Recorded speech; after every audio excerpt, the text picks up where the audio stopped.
안녕하십니까. 저는 가천대학교 의과대학 신경외과에 근무하는 김영보 교수입니다. 이번 강의는 제목을 AI 시대의 미래 의료로 하겠습니다. 대략적으로 이제 이런 순서대로 하겠지만, 여기에 이제 AI 환경하고 의료 쪽에서의 그 변화를 위주로 해보겠습니다. 이 슬라이드를 이제 가끔 쓰는데요. 이게 어디가 틀린지 아시겠어요?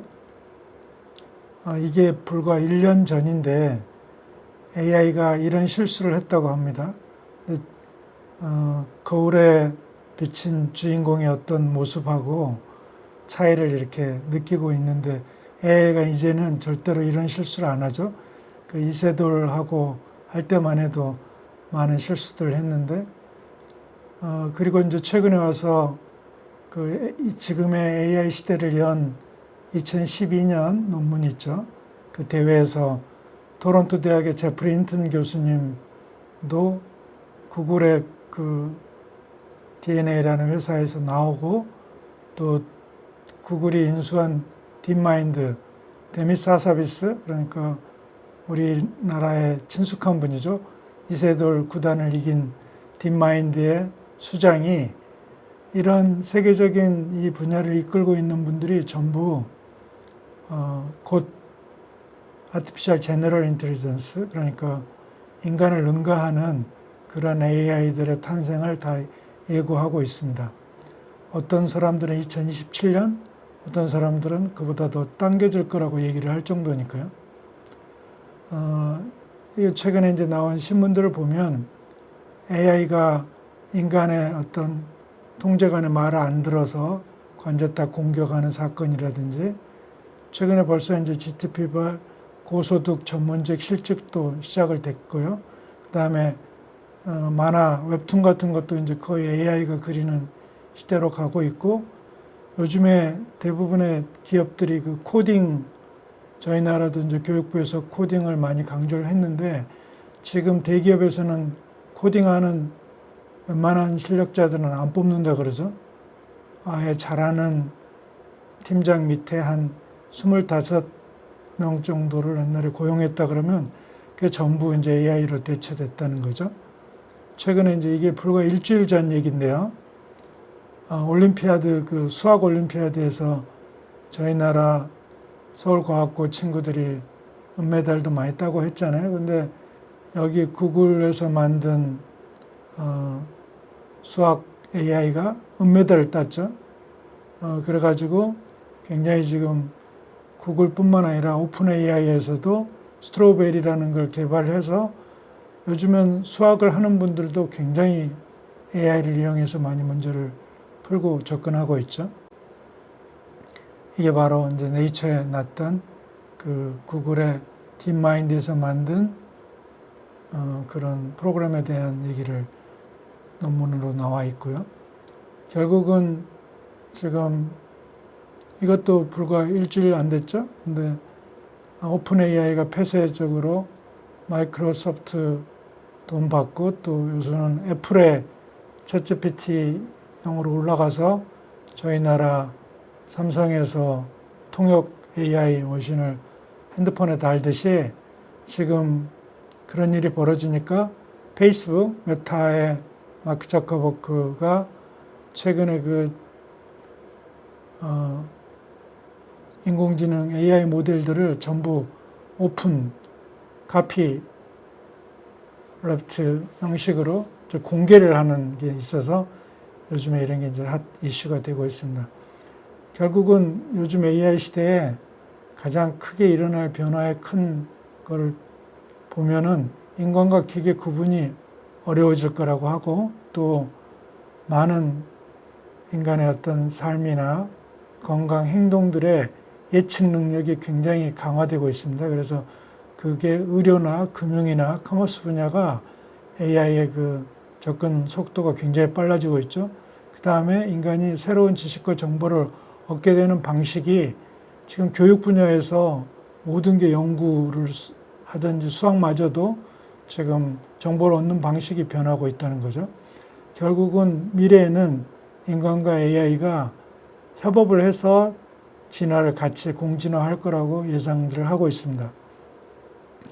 그래서 이제 1950년대 다트머스 대학에서 여름 캠프에 지금의 어떤 AI라는 단어도 만들었고 거기에 마빈 미nsky라든지 여러분들이 이제 모여서 지금의 AI 시대를 열었다고 하는데 가장 큰 그 요즘의 혁신에는 결국은 하루아침에 되는 건 아니고요. 인터넷이 있어서 전 세계 그 유료 그 음성 통신망 위에 데이터, 인터넷을 위한 데이터망이 올라갈 때 사람들이 웃었잖아요. 근데 지금은 이 데이터망이 음성 전화망보다 더 촘촘하게 깔리고 있는 시대가 됐죠. 그 다음에 오픈 AI가 이제 최근에 나와서 데이터가 엄청 클라우드에 쌓이고 인터넷 때문에 통신이 빨라지면서 다양한 플랫폼으로 연결되면서 데이터가 엄청 늘다 보니까 지금 오픈 AI나 지금 생성형 AI 시대는 그 전부 데이터를 보고 공부를 하는 시대가 됐잖아요.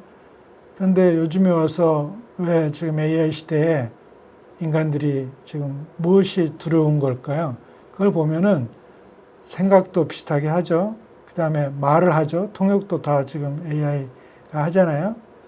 삼성에서도 휴대폰에 다 넣고 더 중요한 거는 이제 대화를 하고 그 말을 듣고 판단을 한다는 거예요. 그러니까 이 판단을 한다는 게 너무나 인간의 능력에서 고급 능력이었는데 AI가 따라오니까 이제는 스스로 판단할 수 있느냐 없느냐에 대한 얘기도 하고 전에 그 인공지능하고 구별할 때 그 튜링 머신, 튜링 테스트라는 걸 했잖아요. 근데 그게 언제 튜링 테스트를 통과하냐 그랬는데 요즘은 뭐 튜링 테스트 통과하는 건 기정사실화 돼버렸잖아요. 그러니까 너무 AI 발전 속도가 빠르다는 겁니다. 그러다 보니까 인간들이 두려워하는 거죠. 결국은 이런 컴퓨터, 인공지능이 스스로 판단할 수 있는 판단력을 가졌다는 게 우리 인간에게는 가장 지금 두려움으로 다가오고 있습니다.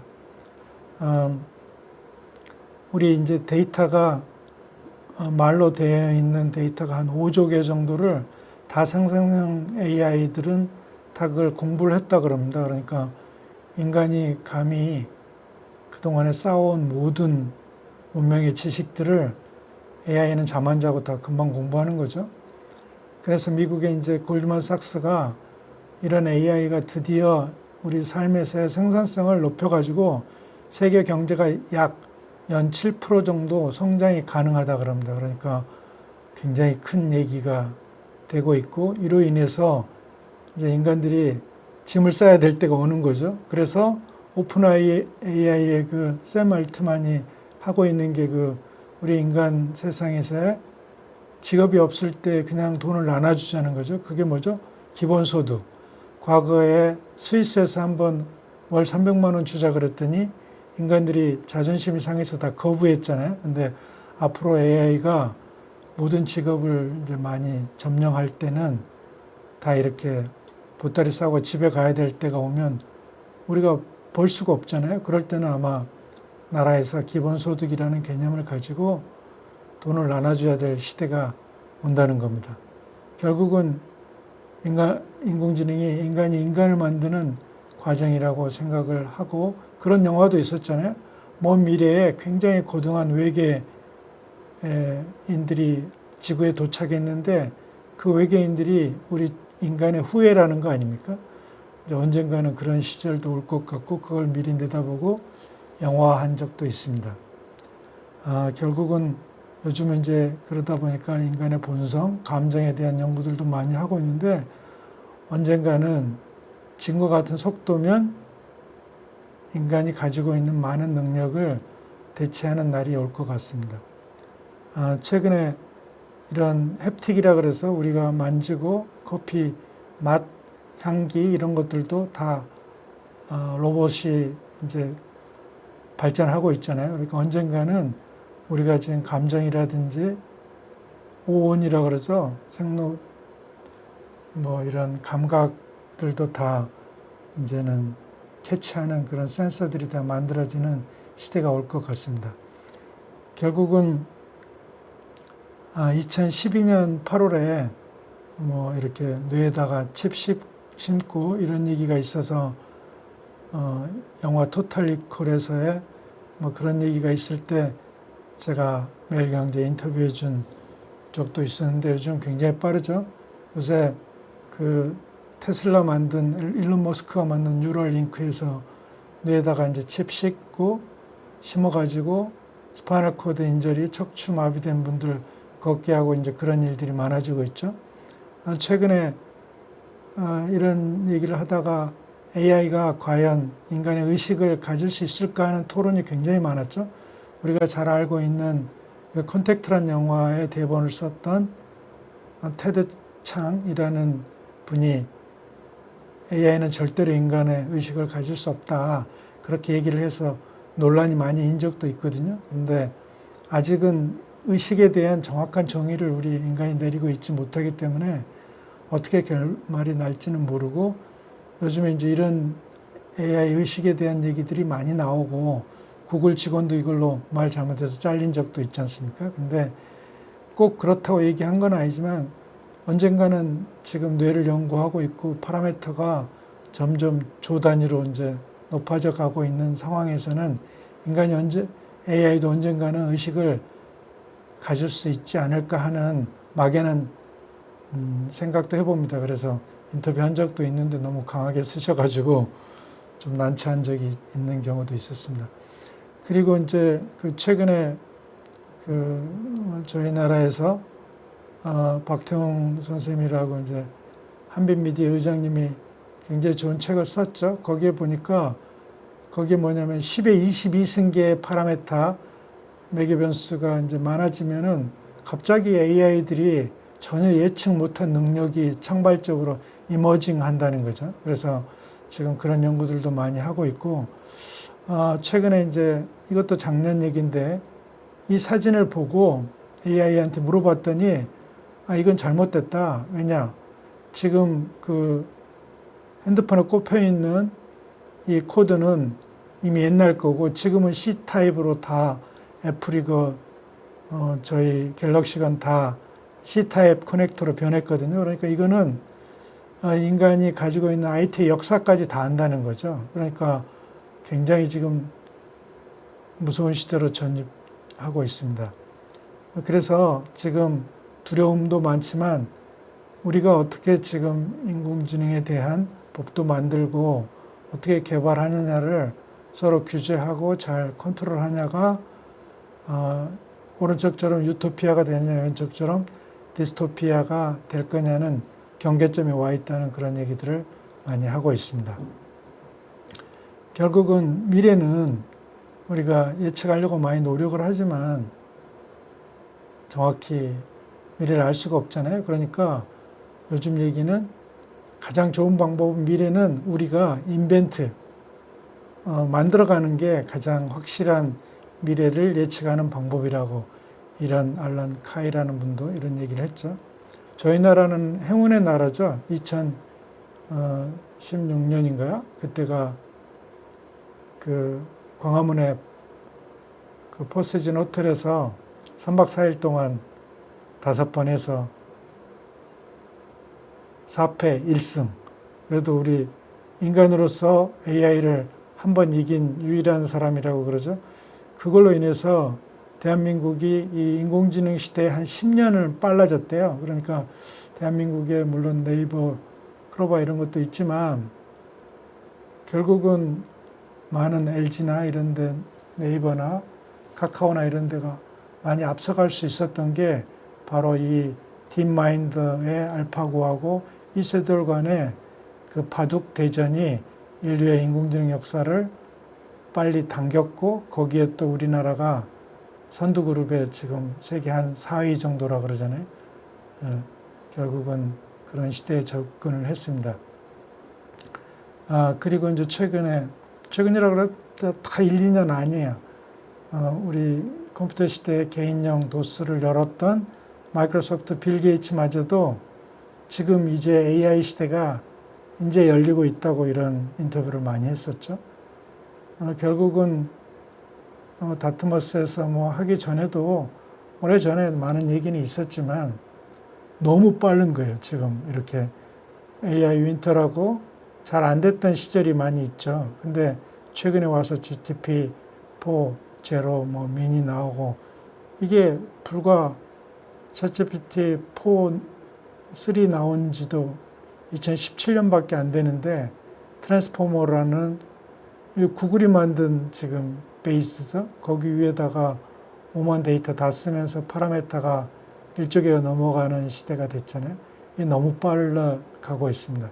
아까도 얘기했듯이 인터넷 기반에 있고, 그 다음에 지금 그 핸드폰 안 쓰는 분이 없잖아요. 근데 저도 조금 얼리 어댑터인데 제가 이제 좀 4개월 기다렸다 5월 18일 날 아이폰을, 그때는 SK텔레콤이 그 아이폰 도입을 안 해가지고요.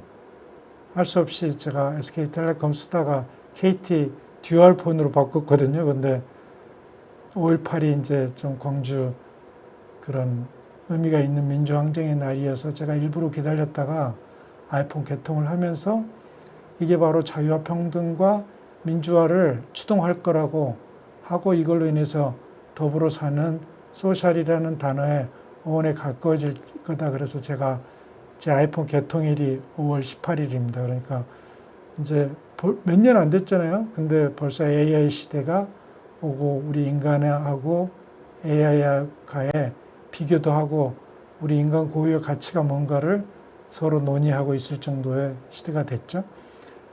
결국은 이 시대를 연 게 바로 2012년에 알파넷 그 이미지 인식에서 에러율을 굉장히 줄였던 제프리 힌튼 교수님이잖아요. 이분이 역전파 백프로파게이션 알고리즘 만들어가지고 지금의 개고양이 가르는 그런 거를 확연하게 올렸죠. 불과 2012년 몇 년 안 되잖아요. 다 10년 안짝인데 이렇게 지금 바뀌었고, 딥러닝이라는 단어가 이제 보편화돼가지고 기계들이 학습을 하기 위해 가장 좋은 방법론을 가진 거예요. 이게 다 지금 요즘 인공지능이 만드는 거죠. 이게 사진만이 아니죠. 스테이블 디퓨전 이런 방법으로 확산 어떤 수학이 강조되면서 요새는 AI가 영화도 만드는 시대가 됐죠. 그 다음에 빌 게이츠가 불과 1, 2년 전에 결국은 AI 때문에 교육이 바뀔 거라는 거예요. 그래서 사교육이 초토화가 될 거라고 예상을 하고, 그래서 막 그 사교육 기업들이 막 주가가 폭락했죠. 저희도 그 유명한 손 회장님도 AI 시대에 대해서 사교육에 대한 동영상도 많이 찍고 그랬잖아요. 결국은 화이트 칼라들이 굉장히 이제 타겟이 될 거고, 결국은 인공지능은 데이터를 다루는 과학의 도구니까 이미 인공지능이 수라는 거하고 언어를 이미 장악을 했어요. 그러니까 지금 생성형 AI의 통역 번역기 나오고 이런 거 보시면 알 수 있잖아요. 근데 최근에 수학도 다 지금 인공지능이 장악하고 있죠. 데이터로 된 것들이 다른 말로 하면 우리 인간의 경험이고, 그게 기억인데, 기억에서 뇌에 데이터화돼서 기억의 소자들이 언어, 음악, 수 이런 것들이거든요. 근데 이런 게 다 지금 인간의 고유적인 영역이라고 했는데, 지금 데이터를 다 다루는 도구를 AI가 하면서 능가하고 있는 거죠. 근데 이게 남 교수님이라고 고대에서 이제 영문학과 선생님이 이공계 수학 공부해갖고 AI 하면서 수학 강의를 한 거죠. 근데 올해 인문학하고 이공계하고 고3들의 진학률이 아마 이공계가 70%가 넘었다 그래요. 그러니까 과거에 있을 수가 없는 문이과의 고등학교 학생들의 지원율도 이렇게 바뀔 정도로 세상이 빨리 바뀌고 있습니다. 그리고 스탠퍼드나 굉장히 미국의 아이비리그 공대 1, 2학년들은 거의 3분의 2가 컴퓨터 사이언스 한다잖아요.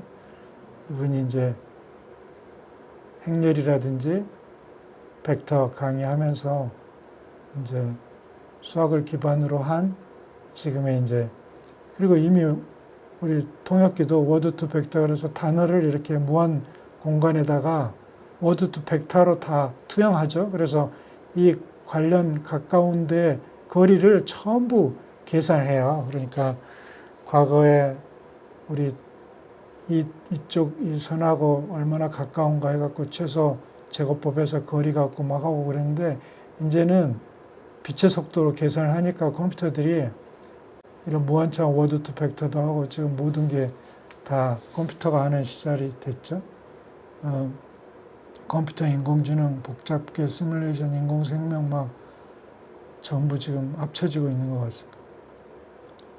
결국은 1936년에 이분이 누구죠? 앨런 튜링이라는 분이 계산 가능한 수에 관하여라는 논문 속에서 그 현대 컴퓨터의 그 사고 실험을 했던 건데, 이분이 1950년에 그 인간은, 아니, 기계가 생각할 수 있는가 그런 논문도 썼잖아요. 근데 예스 그랬어요. 그러니까 이제 그때부터 인공지능이 이미 시작이 된 거죠. 1930년, 40년대. 이런 초기 모델에서 지금은 딥러닝에서 히든 레이어가 이게 뭐 그 어마어마하죠. 지금 그 알파고 할 때 한 152층인가 그랬거든요. 근데 지금은 이게 뭐 헤아릴 수 없을 정도로 히든 레이어가 늘어나고 있습니다. 그때 그 앨런 튜링 영화화 됐죠. 이미테이션 게임이라는 것도 있고, 이게 아까 제가 얘기한 1936년에 계산 가능한 수에 관하여서 컴퓨터 모델 나왔는데, 이때 기계가 생각할 수 있느냐 그랬더니 이때 앨런 튜링이 이 논문에서 이미 예스 그랬어요. 그러니까 1950년대에 벌써 다 얘기를 한 거죠. 그리고 지능이 도대체 뭔가에 대한 논문도 쓰고 그랬는데, 지금 인공지능이 2027년 가면은 인간을 능가할 거라고 지금 AGI를 예상을 하고 있고 그러잖아요. 수학에서 물리도 이미 연력학, 창시, 볼츠만 공식에서 다 이제 그 통계역학이 이제 요즘은 다 통계죠. 그리고 과거에 이제 파이 R 자생 원의 면적 같은 거 해석학 공식을 가지고 계산을 했는데, 요즘은 컴퓨터가 하죠. 그냥 이런 면적이 사각형이 한 편이 2는 4분의 이 원 안에 도트를 이렇게 찍다 보면은 무한대로 찍으면 3.141592가 나온다는 거 아닙니까? 파이의 숫자가. 정말 무시무시한 게 됐고, 스타니슬라스 울람 그 맨하튼 프로젝트 때 그 폰 노이만하고 차 타고 가면서 얘기했던 게 몬테카를로 시뮬레이션도 탄생했고, 지금 현대 수학은 집합론하고 컴퓨터 없이 이제 할 수 없는 시대가 됐고, 요즘 미국에 이제 AI 개발하는 분들은 전부 수학이나 물리하던 분들이 많이 하고 있죠. 컴퓨터 공학이 할 자리가 점점 얕아진다 그래요. 근데 제프리 힌튼 교수님이 AI 시대를 열었는데, 이분 외할아버지가 그 논리학 부울대수 만들었던 조지 불이라고 합니다.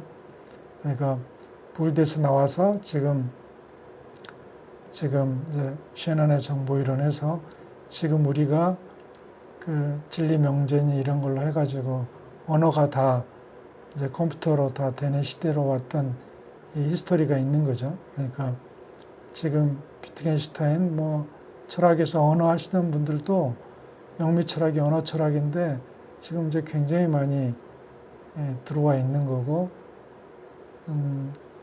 아까 얘기한 그 앨런 튜링의 계산 가능한 수에 관하여 그때 그 제안한 사람이 다비드 힐베르트, 튜링 이런 사람들이 이제 굉장히 오랜 기간 기초가 쌓여 있는 거죠. 심리학에서도 이제 많은 얘기들을 하고 있고요. 지금 우리 인간의 행동 보상 강화학습 얘기 많이 하잖아요. 우리가 이 꼬마가 어떨 때 좋아하는지를 계속 반복하면 이제 좋아하는 쪽에 강화가 돼서 아빠가 내가 웃었을 때 이런 반응을 하던 거라는 거를 애들도 배우듯이 컴퓨터가 배운다는 거죠.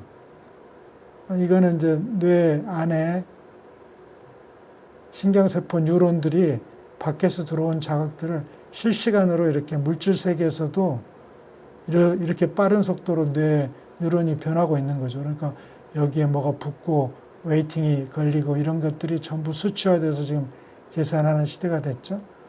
그리고 요즘 연결주의 커넥텀 온 게 이게 산디아고에 있던 라모니 칼이라는 분이 뇌를 이렇게 이제 현미경을 보고 그렸잖아요. 그러니까 뇌 뉴런들이 이렇게 다 거미줄처럼 망이 연결돼 있더라. 뉴런들의 상호 연결된 게 네트워크 자체라는 게 나오면서 지금 세계는 거의 커넥텀 프로젝트로 변했죠. 근데 이런 역사 속으로 퍼셉트론에서 지금 인공신경망 올 때까지 근데 요즘에 커넥텀 프로젝트 하면서 아티피셜 제너럴 인텔리전스가 가까이 오고 있는데 C 엘레강스라고 여러분들 굉장히 작은 꼬마 선충이 있는데 이게 뉴런이 이 전체 302개밖에 안 돼요. 근데 이게 DNA부터 뉴런이 다 밝혀졌거든요. 지금은 전기자극, 압력, 빛자극 이런 걸 다 해갖고 이놈들이 어떻게 연결돼서 움직이는지를 인류가 이제 다 파악하고 있는 거죠. 지금은 한 10,000개 정도 된 초파리의 유전자를 다 분석했다는 거 아닙니까? 그러니까 이제 날아다니는 조류까지도 이제 드론들이 무서울 거예요. 그래서 이 선충한 다음에 로봇한테 이식을 했죠. 알고리즘을. 그러니까 이제 로봇들이 다 피해 가잖아요. 이런 로봇에 이 꼬마 선충에 그동안에 쌓인 데이터를 알고리즘이랑 넣어줬더니 이게 다 피해 가는 거예요. 꼬마 선충처럼. 근데 이제 10,000개 정도 되는 초파리가 다 되면은 이제는 날아다니면서 드론들이 무서워지겠죠.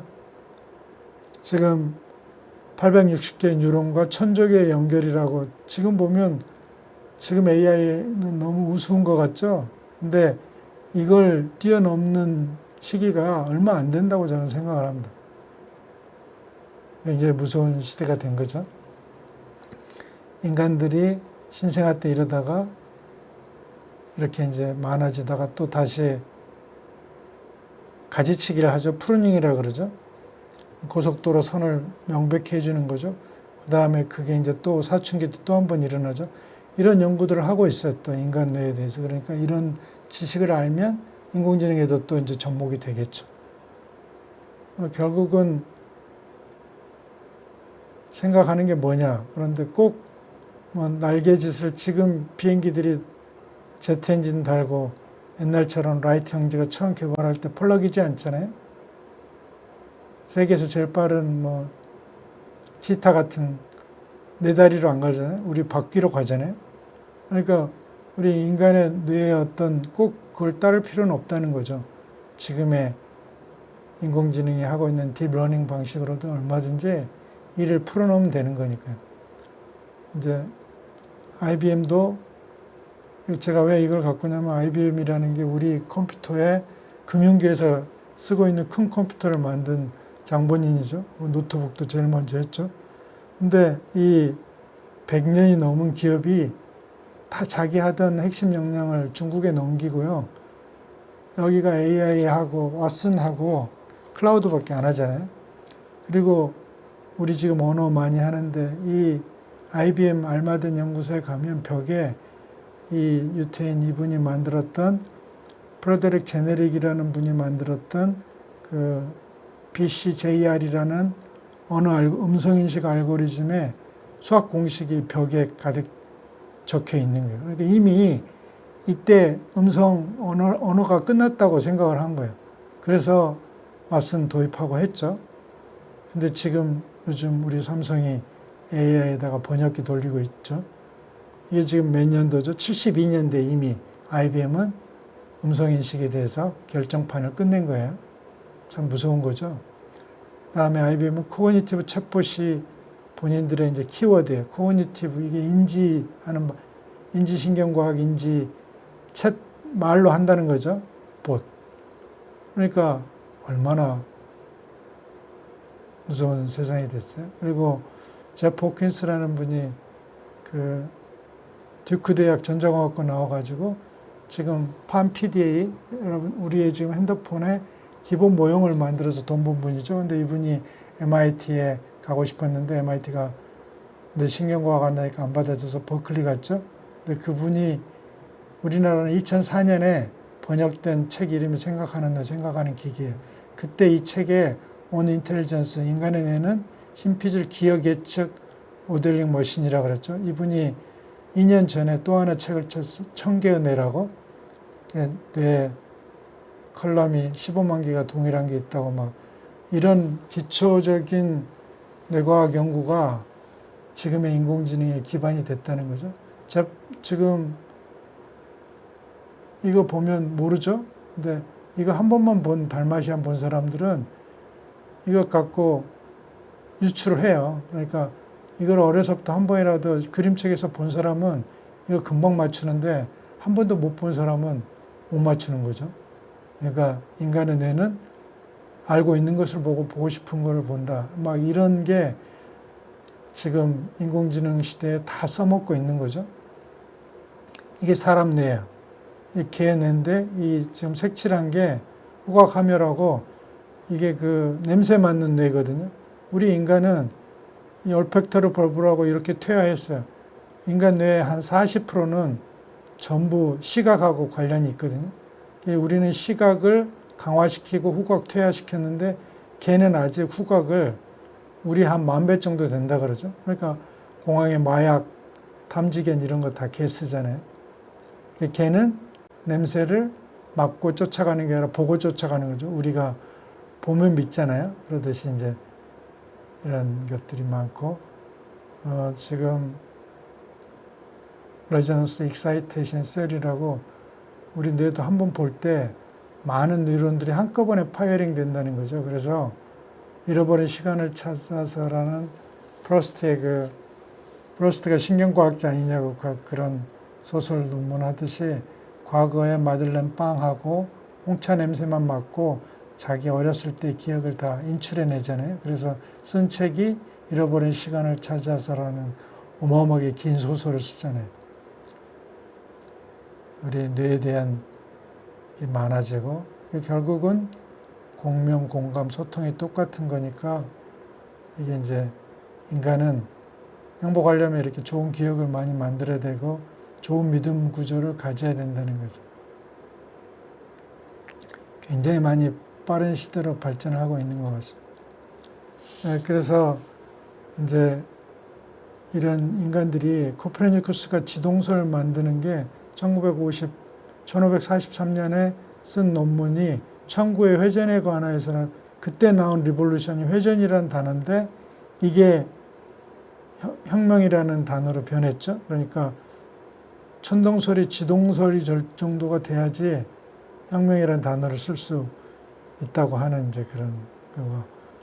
이게 우리나라 이제 임진왜란 된 게 이게 그 1543년에 일본 항해 도착한 포르투갈 상선한테 이 군수가 그 가격에 배를 주고 샀대요. 그래서 총포가 만들어지면서 역전이 된 거죠. 이제 지동설, 천동설, 1543년이 굉장히 중요한 해 같아요. 그걸로 인해서 우리가 조선이 일본한테 38년이라는 치욕의 세월을 갖고 이렇게 벌어진 얘기들을 하고 있고 많은 세계 석학들이 요즘을 지금 어떤 혁명의 임계점 시대라고 얘기를 하는 거에는 이유가 있는 것 같습니다. 저희 나라는 클라우드 슈밥이라는 다보스 포럼 회장님이 4차 산업혁명이라는 단어를 써가지고 책이 엄청 많이 팔렸죠. 독일은 인더스트리 4.0, 미국은 디지털 트랜스포메이션. 결국은 4차 산업혁명은 인공지능과 로봇이라고 다 얘기를 하고 있습니다. 최근은 개인 맞춤형 진단과 치료가 이제 미래의 대세인 것 같아요. 그리고 이거를 챗GPT 과거에는 왓슨한테 다 물어보고 이제 본인한테 하거든요. 근데 요즘에 임상 데이터가 0.4TB라면 유전자는 6TB고 라이프스타일 데이터까지 1100TB 어마어마하게 데이터가 많아요. 그러니까 요즘은 인공지능 없이 의료가 할 수가 없는 시대가 됐죠. 앞으로는 인간 이 세상에서 가장 큰 데이터 박스가 유전자라는 거예요. 그래서 이미 유전자가 시작됐죠. 그러니까 지노믹스, AI, 그 프레시전 정밀의학 이게 다 합쳐지는 시대고 이게 뭐죠? 딥마인드에서 알파폴드라고 유전자 3차원 밝히는 게 3억 개의 단백질을 분석을 했죠. 그래서 요즘 신약 개발하는 모든 제약에서는 알파폴드 없이 한 발자국도 연구를 할 수가 없습니다. 그래서 이제 그런 유전자 회사도 있었고, 저희는 이제 저희 이길래 총장님이 워낙 앞서가셔서 이런 세계 최초의 많은 일들을 했고, 이런 70 MRI 지금 11.74 세계적인 책들도 만들었죠. 이제 그런 이유들이 있어서 지금의 결국은 의료에서도 가장 앞서가는 인공지능 시대가 된 것 같습니다. 그리고 이제 앞으로는 양자 컴퓨터 시대가 된다고 해서 IBM도 거기에 또 개발을 하고 있죠. 이게 우리 한국에 모형 들어와 갖고 할 때 한번 갔고, 지금은 양자 컴퓨터, 인공지능 이런. 근데 이게 어떤 얘기냐면, 많이 인공지능이 터미네이터 돼서 우리 공격할 거 아니냐. 그런데 이 인공지능이 인류의 도덕에 대한 공부도 다 하고 있대요. 그러니까 언젠가는 자기가 도 닦아갖고 우리 인간도 중생들 불쌍하게 여겨갖고 공격 안 할 거라는 그런 책들도 나오거든요. 그러니까 결국은 그리고 이제 뇌과학이 과연 뇌만 하는 게 아니라 요새는 장에서 세로토닌, 이뮤놀로지 다 만들잖아요. 그러니까 체화된 메모리. 이렇게 우리 몸 전체가 다 기억 시스템 덩어리라 그러죠. 이분은 94세인데 이분이 백조의 호수 수석 무용수였대요. 근데 지금 미국의 어떤 수용시설에 계시는데 백조의 호수만 나오면 춤을 추신대요. 일체 너무 우아하게 잘 추신다. 그러니까 이분의 기억에는 치매가 와 있어도 몸이 다 기억하고 있다는 얘기를 하고 있는 거죠. 결국은 육체적, 정신적, 사회적 건강이 다 균형을 맞이하지 건강한 시대가 된다고 이제 이렇게 가고 있습니다. 그래서 결국 미래는 레즈 커즈와일이 1945년을 이 싱귤라리티라는 얘기를 하고 했는데, 레이 커즈와일이 1945년이 아마 기계가 인간을 넘어서는데 그게 2027년까지 당겨진 무시무시한 시대에, 과거에 이런 석학들이 얘기하면 뭔 좀 뻘소리 한가 그랬는데 2045년 얘기했던 그 45가 27년으로 변할 정도면 얼마나 빠른지 아시겠죠? 그래가지고 이분을, 이게 이제 우리 인간들의 지능의 발전 속도하고 이게 기계의 발전 속도가 이게 꺾이는 게 2045년이라고 하는데 이게 더 당겨졌죠. 여기에 가서 일본 사람들이 공부를 시켰어요. 이분 밑에 가서. 그러면서 그분이 갔다 와서 쓴 책에 이런 예상을 했죠. 지금 이게 핸드폰 안에 다 들어와 있잖아요.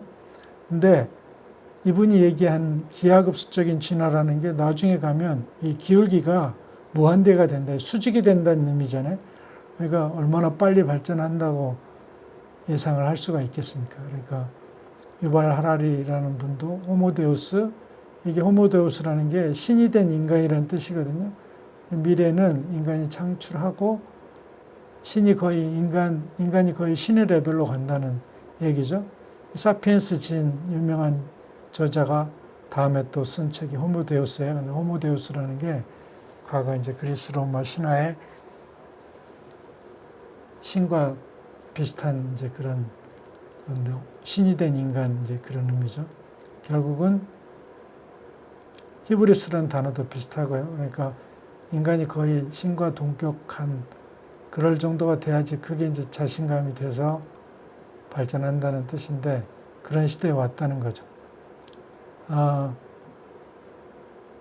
최근에 이제 구글 전 CEO나 키신저, MIT 학장들이 다 이제 했고, 제피라는 영화 보면 인공지능 이 로봇 처음 가르치는 분들이 껄렁껄렁한 깡패들이니까 얘가 그 깡패들이 걷는 모습을 배워가지고 그렇게 걷잖아요. 그러니까 인공지능도 이제 만들면 우리가 어떻게 교육시키냐에 따라서 다르다는 거죠. 그리고 언젠가는 다음 세대 F1.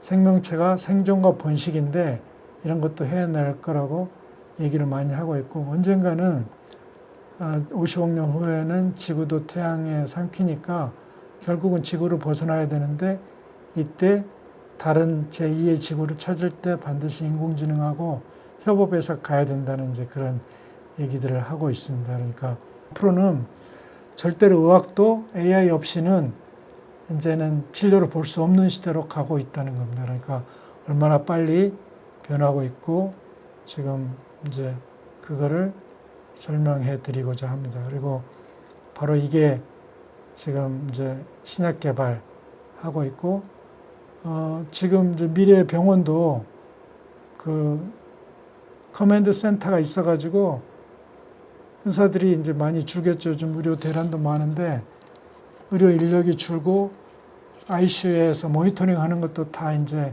인공지능 기계들이 할 것 같아요. 그러니까 ICU 중앙통제실에는 이렇게 의사들이랑 같이 앉아 있고 이런 걸로 변한다는 거죠. 그러니까 이 많은 모니터링을 기계가 이제 다 섭렵해가지고, 지금은 이 하나하나에서 빽빽소리 나니라고 저희가 노이로제인데, 이제는 지네가 다 판단해서 이 꼬마가 sepsis 빠질 것 같다 이렇게 다 포함해서 하나로 알려준다는 거죠. 그러니까 아마 협업을 해야 될 것 같습니다. 지금 이렇게 워닝 소리 뭐 혈압 뭐 산소 포화도 뭐 하나하나 난리인데, 이제는 AI가 다 먼저 판단하고 우리한테 알려주겠죠. 이런 시대가 온다는 겁니다. 중환자실 사망률도 줄이고 재원일 수도 줄이고 의료사고도 줄이고, 결국은 요새는 영상학과 병리학도 전부 AI가 굉장히 깊이 관여하고 있잖아요. 이거는 안과, 당뇨병성 안과 앉아 촬영한 거 AI가 이미 다 전문의를 넘어서고 있죠. 그러니까 그 다음에 PTSD, 정신과 인터뷰한 내용이 전부 텍스트예요. 그러니까 그걸 다 인공지능이 공부를 해갖고 상담한다는 거 아닙니까? 그러니까 우리가 보기에는 인간의 감정이나 이런 걸, 정신세계를 다루는 정신과가 제일 늦게 올 거라고 판단했는데 아니에요. 디지털 사이키아트리스트 AI가 정신과를 더 먼저 점령하게 생겼다는 거죠. 지금 생각이 엄청 바뀌고 있고, 지금 병리과 또 이거 다 AI가 진단 내리고 있잖아요. 피부과는 말할 것도 없고요. 지금 엄청난 변화가 일어나고 있고, 요즘은 대소변 뭐 검사하는 게 아니라 이제 병기가 AI하고 연결해가지고 데일리 리빙 라이프에 대한 데이터를 보고 프리시즌 메디슨에 들어오고 있잖아요. 그러니까 개인 맞춤형 진단치료 시장으로 의료가 바뀌고 있고, 지금 의료기기 만드는 지멘스, GE, 필립스가 다 지금 전체가 디지털라이제이션을 하고 있어요. 모든 그 MRI뿐만 아니라 CT, 뭐 안지오 이런 기계에 전부 AI가 장착되고 있죠. 그리고 자기네들이 세계에서 가장 큰 클라우드 데이터 센터를 구축하고 있다고 자랑해요. 그러니까 우리가 IBM 이런 데만 구글, 오픈 AI만 있는 줄 알았더니 미래에 의료기기 만드는 회사들이 데이터 센터가 이렇게 커지고 있다는 거예요. 이런 시대에 모든 것이 변화하고 있다는 것을 말씀드리고 오늘 강의는 이것으로 마치겠습니다. 감사합니다.